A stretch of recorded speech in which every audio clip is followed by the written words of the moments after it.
This is Autoline Daily, the show dedicated to enthusiasts of the global automotive industry.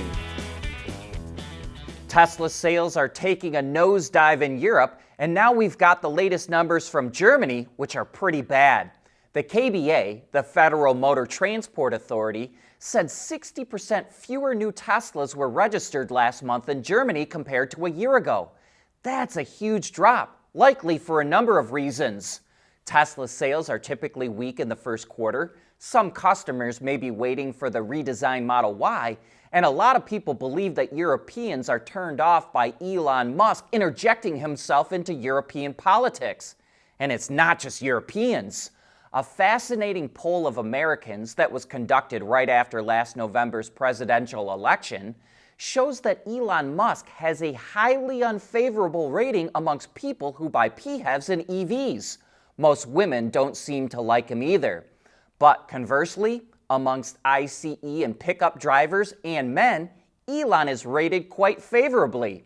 However, it also shows that people who are interested in buying an EV this year are far more likely to shop for a Ford, a GM, or a Toyota than a Tesla. And remember, this poll was conducted last November. Elon is almost certainly more polarizing now than he was back then. Okay, now over to Ford, which posted its year-end earnings. While there's some glimmer of hope in the numbers, overall it was a pretty mediocre performance. Ford sold 4.4 million vehicles worldwide, up 1%. Revenue hit an all-time record of nearly $185 billion.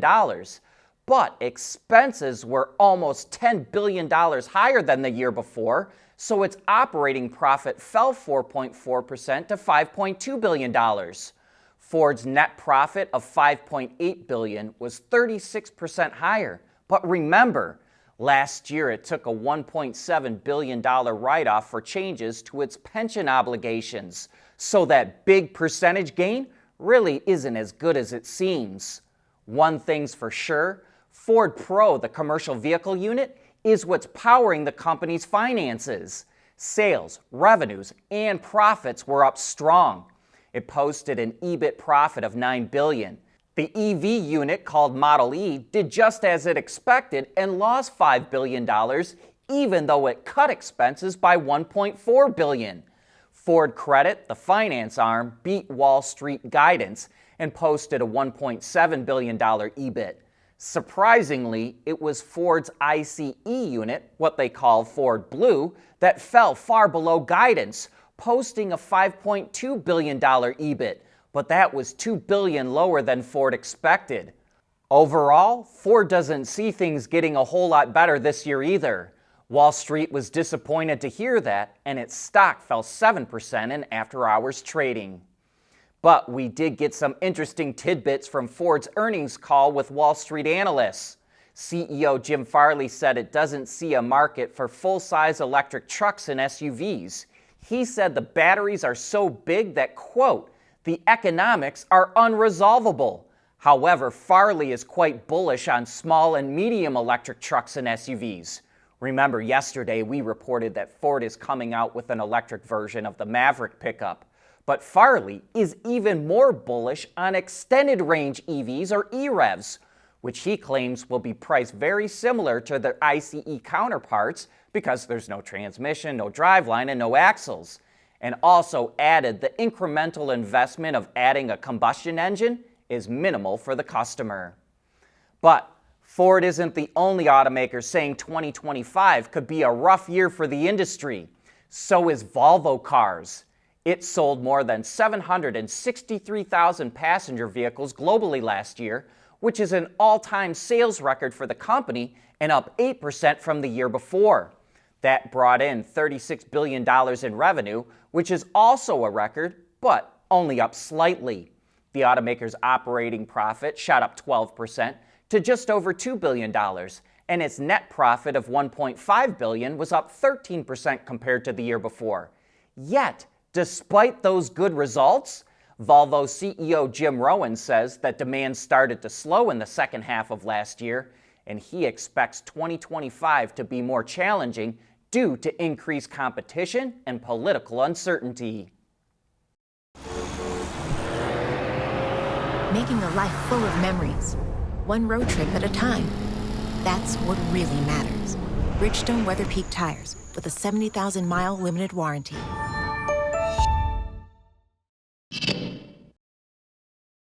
In an effort to boost its retail sales in the U.S., Nissan is going to offer dealers cash for hitting monthly sales targets.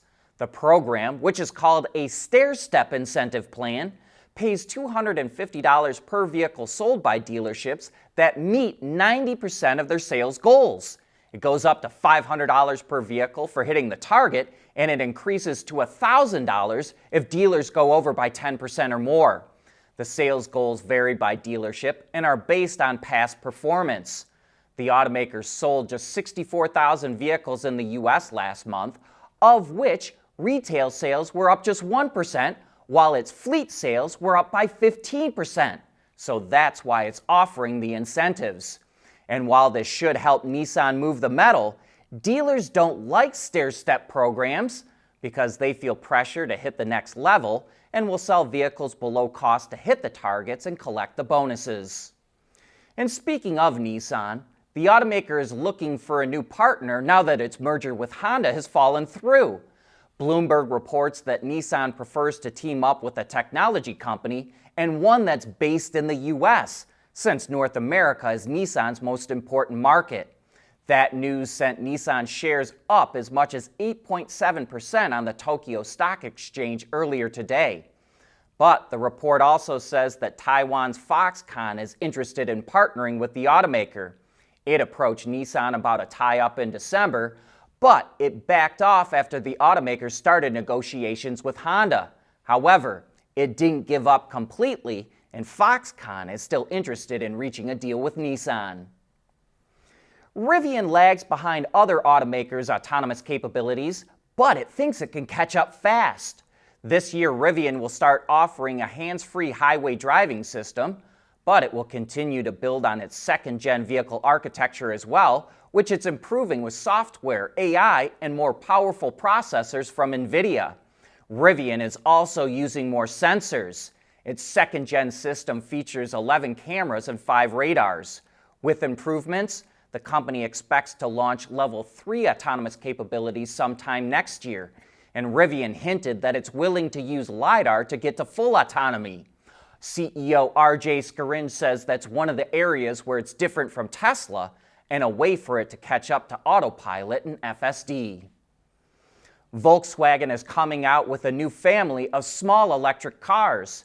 The first is a production version of the ID.2 All concept, which will hit dealerships sometime next year with a starting price under €25,000. The model is based on a new front-wheel drive version of the MEB platform and will have about 220 horsepower and up to 450 kilometers, or roughly 280 miles of range. Following the ID.2 comes an all-new unnamed EV that will start at roughly €20,000. We'll see the concept in about a month, while the production version will be shown off in 2027. The model will debut VW's all-new SSP platform, which it calls fully digitized and highly scalable. In fact, the automaker confirmed that new electric versions of the Golf and T-Roc will also use the platform. And previously, VW said SSP would be used by Audi and Porsche and would cover models with less than 200 horsepower up to those with over 1,700 horsepower. In all, the VW group will introduce 9 new models over the next 2 years. And speaking of new EVs, Jeep debuted the Wagoneer S Limited at the Chicago Auto Show. It comes with less content than the launch edition, but the starting price is about $5,000 less. The Wagoneer S Limited has a suggested retail price of just under $67,000, including destination charges. It also qualifies for the full federal EV tax credit at purchase or lease, at least for now. It looks like that is going to get phased out over time under the Trump administration. And is the transition to EVs inevitable? Sales are much weaker than expected. Most automakers are losing billions on them, and President Trump might yank all the subsidies. But Mike Callias from the Wall Street Journal just wrote a book called Inevitable, and he predicts the market will still go all electric. That's why he's our guest on Autoline After Hours today. We're going to take a hard look at the new reality of what EVs face, as well as dive into the stories behind this week's news. So join John and Gary when the action starts at 3 p.m. Eastern Time. But that brings us to the end of today's show, and I hope to see you later today.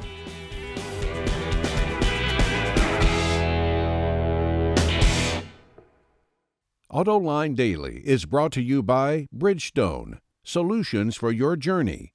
Intrepid Control Systems, over-the-air engineering boost your game. And by Teijin Automotive Technologies, the formula for better mobility. There's nothing wrong with heavy metal. Hey, lighten up. But with world-class composite material, Teijin Automotive Technologies makes vehicles lighter, safer, and more eco-friendly.